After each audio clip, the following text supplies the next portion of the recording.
Hello, good evening. Magandang gabi. Maayong gabi. Kumbawa. O, diba? Apat na lingwahe yun. Ang ginamit kong batusan. Sobrang init ngayon at inatake na naman ako ng allergy kong bahin ng bahin.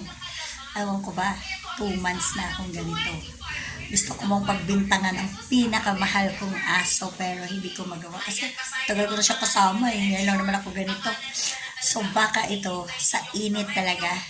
Bahin ako ng bahin kaya kailangan kong ligo ng matagal para mawala. Tapos yung mata ko habang bumabahing ako ang kate. Kaya hindi ko alam kung talagang allergy or ano. Shout out nga pala sa Ate Lani ko sa Japan. Ate, thank you doon sa gamot sa mata na iniwan mo sa akin ng pag-uwi mo. Kasi napaka-useful po ngayon sa akin. Dahil without ng gamot na yan, ewan ko kung anong gagawin ko sa mata ko tuwing mangangati at magluluha at sa kakabahin ko. Oo. Kaya mabuti na lang.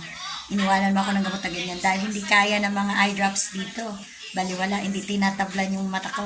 Kaya nung ginamit ko yung iniwan mong gamot sa akin sa mata, yun, doon ako medyo umuukay. Pero yung mga eye drops dito, ayoko magbanggit ng pangalan. Yung mga produkto dito sa Pilipinas na nabibili sa mga drugstore dito, walang epekto talaga. Kaya hirap na hirap ako. Oo.